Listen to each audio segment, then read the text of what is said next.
Most people think lying awake at 3 a.m., obsessively replaying a minor conversation from 3 years ago, just means you are a bit neurotic, or maybe a sign that you are just detail-oriented. But actually, that might not be true at all. Right, it feels like a personality quirk, but the science says otherwise. Exactly. Welcome to the debate. Today we are looking at the actual architecture of our racing minds. We are exploring a really fascinating question from the clinical data. Is chronic overthinking fundamentally a biological misfire of the brain's default mode network, like a structural glitch we have to actively suppress? Or is it actually a deeply psychological, emotional coping mechanism we use to seek safety in a really unpredictable world? It is a massive question. It is. And I will be arguing that excessive mind wandering is essentially a neurobiological issue. It is a dominant default mode that requires targeted physical and structural interventions to override. And I will be arguing that reducing this profound mental anguish to just, bad wiring completely ignores the emotional reality. Overthinking is a psychological attempt, a flawed one, sure, but a deeply human attempt to gain control and protect our self-esteem. Well, let me pose a question to everyone listening. Think about the last time you could not fall asleep because your brain just would not turn off. Was your brain fundamentally broken in that moment, or was it actually trying to protect you? From my reading of the material, the reality of this problem is intensely structural. Structural in what way, though? So we spend about 47% of our waking hours engaged in what researchers call stimulus-independent thought. Basically, your brain stops processing the environment around you and starts generating its own internal stimuli. And it is usually past regrets or future anxieties. Yeah, which is exhausting. It inherently makes us unhappy. And it all traces back to the default mode network, the DMN. When you aren't focused on a specific external task, the DMN activates and just dominates your mental space. It is a physiological wiring issue. We even know that chronic anxiety and bodily inflammation actually degrade the myelin sheath around our nerve fibers. That physically weakens the prefrontal cortex's ability to hit the brake pedal on the DMN.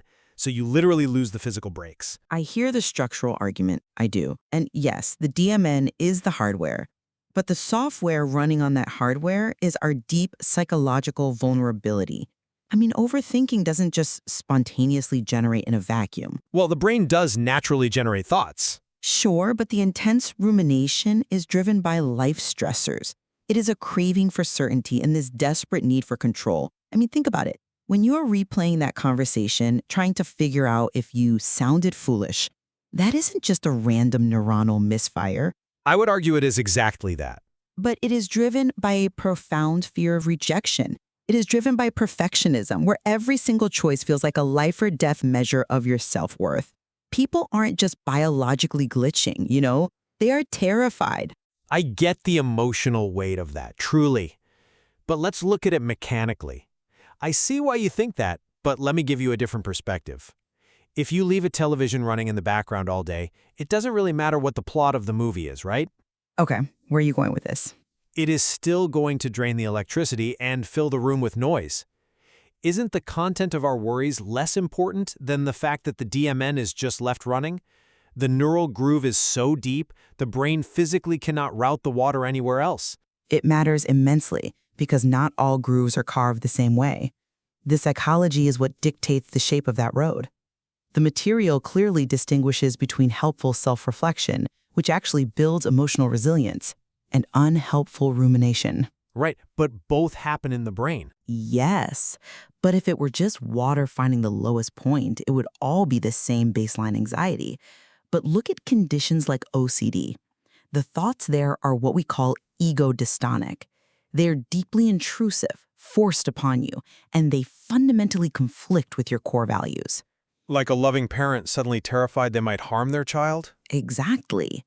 That creates such intense psychological pain that the person relies on compulsions just to temporarily neutralize the discomfort. That is not a generic rut in the road. That is a highly specific psychological trap. I agree on the severity of that pain, absolutely.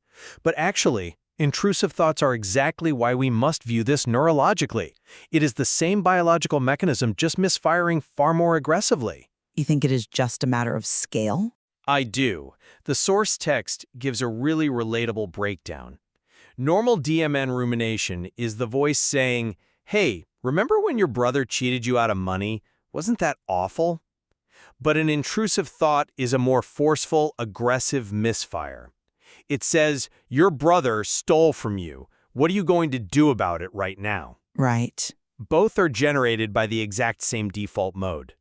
The brain is quite literally feeding you threat-based material the second your prefrontal cortex goes offline. Right. But why does it latch on to those specific threats? If we look at neurodivergence, we see how intensely human this really is. How so? Well, a lot of people with ADHD experience this agonizing analysis paralysis because their attention is rapidly shifting between different potential failures.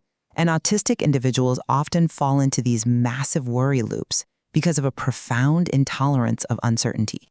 Which again sounds like a structural processing difference. But these aren't just random structural misfires. They are deeply human, understandable responses to sensory and cognitive overwhelm. They are desperately trying to map out a chaotic world to feel safe. Okay, wait.